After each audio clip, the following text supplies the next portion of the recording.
শুধুমাত্র একটা ফটোশুট করার জন্য প্লাস একটা ভিডিও শুট করার জন্য চলে গিয়েছিলাম ঢাকা থেকে ঈশ্বরদীতে। ভাবা যায় কি পরিমাণে চুদলিং পং আমি। বুঝেন তাহলে। তাছাড়াও আজকে যে পরিমাণে রোদ গরম পড়ছে ভাইরে ভাই, গাড়িটা নিয়ে আসতে আসতে গাড়িটা পুরাই হট হয়ে গিয়েছে, তাই গাড়িটাকে ঠান্ডা করছে। এর মধ্যে আমার ভিডিওর ভক্ত ছোট ছোট ভালোবাসার বাচ্চাগুলা চলে আসলো, তাদেরকে সময় দিলাম। তাদেরকে সময় দিয়ে ডিরেক্টলি চলে আসলাম ঈশ্বরদীতে। এখানে এসে গাড়িটা রেখে বন্ধুর বাইকে করে চলে আসলাম কুষ্টিয়ার লালন শাহ সেতুতে। ঢাকা থেকে এখানে আসার একটাই কারণ, শুধুমাত্র রূপপুর পারমাণবিক বিদ্যুৎ কেন্দ্রের সাথে ফটোশুট করা। সেটাও আলহামদুলিল্লাহ একদিনের মধ্যে সাকসেসফুল হয়েছে।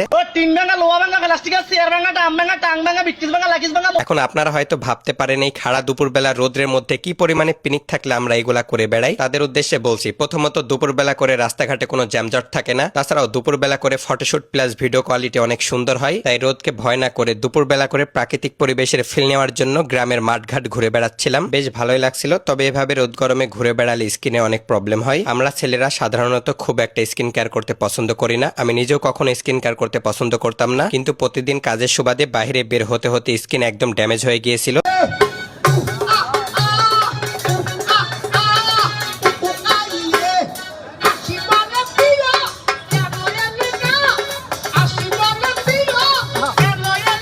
ধন্যবাদ।